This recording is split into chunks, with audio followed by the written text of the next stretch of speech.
Episódio 1. O Código do Caos, a origem dos números. Antes do número, havia o medo. Antes da escrita, antes das leis, antes mesmo da ideia de tempo, o ser humano olhava o céu e contava. Não com números, mas com marcas. Cada traço em uma rocha era uma lembrança, uma caça bem-sucedida, uma tempestade, uma volta das chuvas. Contar era sobreviver, e da sobrevivência nasceu a matemática. Hoje pode parecer impossível imaginar um mundo sem números. Vivemos cercados por eles, seja na hora em que acordamos, no dinheiro que ganhamos ou nas batidas do coração. Mas houve um tempo em que 3, 10 ou 100 não significavam absolutamente nada. Antes que a humanidade inventasse os números, tudo era instinto, ritmo e observação. O homem das cavernas não dizia "matei 4 bisões". Ele simplesmente via a diferença entre pouco e muito. E foi nesse intervalo entre o que se vê e o que se entende que nasceu o primeiro sinal de pensamento abstrato. Imagine o frio cortante de uma noite pré-histórica. Ao redor do fogo, uma tribo conta os dias até o retorno das presas migratórias. Não há linguagem escrita, não há calendário, não há relógio. Há apenas marcas em pedras, riscos no solo, pedaços de ossos riscados com pontas afiadas. As primeiras marcas da mente humana. Em 44 mil anos antes de Cristo, um pequeno osso foi encontrado na África do Sul. Nele, 29 entalhes. O importante osso de Lebombo. Milênios depois, outro artefato semelhante surgiria no Congo. O osso de Ishango. Nesses ossos há padrões, multiplicações e simetrias. É como se o homem pré-histórico tivesse descoberto que o caos podia ser contado. O osso de Ishango, descoberto às margens do rio Nilo, é um dos objetos mais misteriosos da arqueologia. Alguns pesquisadores acreditam que ele era usado como uma espécie de calculadora lunar para acompanhar as fases da Lua. Outros sugerem que era um registro matemático. Suas sequências de entalhes correspondem a números primos e múltiplos.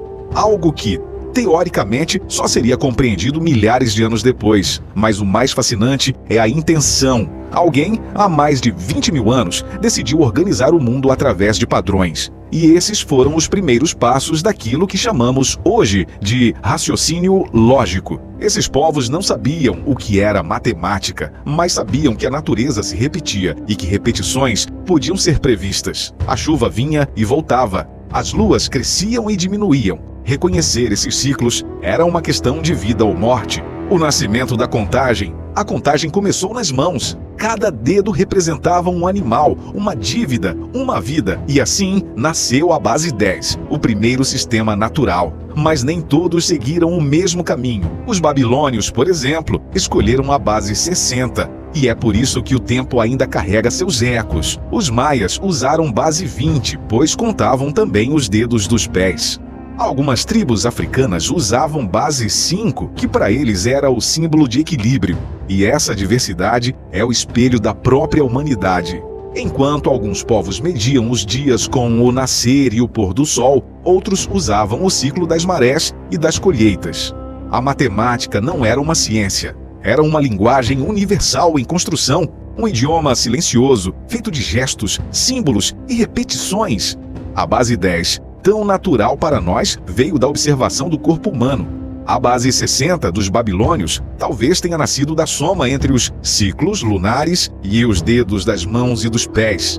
E esse sistema sobrevive até hoje. 60 segundos, 60 minutos, 360 graus. São heranças diretas de uma civilização que viveu há mais de 4 mil anos. Os maias, por sua vez, enxergavam os números como seres sagrados. Cada símbolo era um elo entre o céu e a terra. Eles foram um dos poucos povos a criar o conceito de zero de forma independente, representado por uma concha, que fazia alusão ao vazio primordial. Quando contar virou sinônimo de poder. Com o surgimento das cidades, contar virou sinônimo de poder. Na Babilônia, reis mediam terras e coletavam impostos com tábuas de argila. No Egito, escribas calculavam áreas para reconstruir as margens do Nilo após as cheias. Contar era governar, e a matemática se tornava a linguagem dos deuses e dos impérios. Em uma tábua de argila chamada Plimpton, 322, datada de 1800 a.C., é considerada o documento matemático mais antigo do mundo. Nela há uma lista de números e registros de cálculos de triângulos que obedecem ao Teorema de Pitágoras, mas escrita 1.200 anos antes de Pitágoras existir. Isso mostra que, muito antes da Grécia, já havia mentes calculando os segredos dos triângulos, e eles não sabiam que estavam fazendo geometria, apenas queriam resolver problemas reais, construir templos, dividir terras, medir rios. E, sem perceber, estavam criando os fundamentos da ciência. Os babilônios, por sua vez, criaram tabelas de multiplicação e algoritmos para resolver equações quadráticas. No Egito, o papiro Hindi traz problemas matemáticos que envolvem cálculo de áreas e volumes, uma verdadeira aula de geometria prática, tornando assim os escribas os primeiros engenheiros da história. Afinal, sabiam calcular ângulos de pirâmides, volumes de celeiros, proporções de estátuas e usavam frações unitárias, um conceito que só voltaria a ser usado plenamente séculos depois. E, para os egípcios, os números eram instrumentos sagrados, e seus elementos estavam ligados à posição das estrelas, aos deuses e à eternidade. A matemática era, literalmente, um caminho para o divino, o número que nasceu do nada. Mesmo depois de tudo isso, algo ainda faltava. Por séculos o homem contou o que via, mas o que fazer com o que não existe? O zero não nasceu como número, nasceu como silêncio. Na Índia, por volta do século V, o matemático Brahmagupta deu forma ao nada e chamou-o de Shunya, e esse nada mudou tudo, porque o zero é a ponte entre o finito e o infinito. Sem ele, não haveria cálculo, nem computador, nem universo matemático. É curioso pensar que o conceito mais poderoso da matemática surgiu da ideia mais simples: a ausência. Antes do zero, não havia nada, apenas espaços vazios, lacunas deixadas por quem contava. Brahmagupta foi o primeiro a tratar o zero como um número verdadeiro, capaz de somar, subtrair e multiplicar. Ele também foi o primeiro a lidar com números negativos. Ele escreveu: quando zero é subtraído de zero, o resultado é zero. Uma frase simples, mas que redefiniu o pensamento humano. O zero atravessou continentes e séculos. Os árabes o chamaram de Siefre, origem da palavra cifra. E quando esse conceito chegou à Europa durante a Idade Média, foi recebido com medo. Diziam que ele era o número do diabo, afinal, representava o nada. Mas o nada, ironicamente, era tudo o que faltava para completar o sistema decimal. O legado dos sistemas.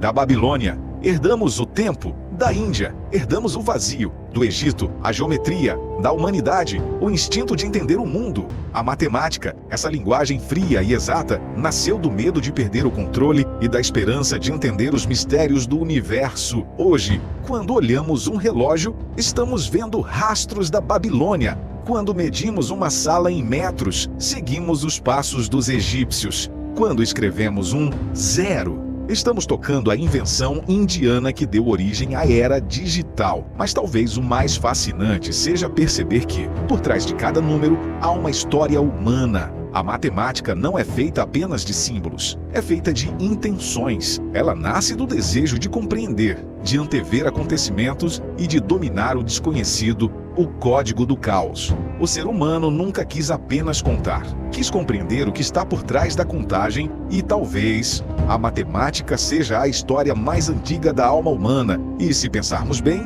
tudo o que fazemos, medir o tempo, planejar o futuro, calcular possibilidades, é uma forma de contar. E não contamos apenas coisas, contamos momentos, chances, memórias. Cada número é uma lembrança disfarçada de lógica. É por isso que a matemática emociona quem realmente a compreende, pois ela é a história da humanidade escrita em código. E esses códigos dizem que o ser humano sempre quis entender onde ele está no universo.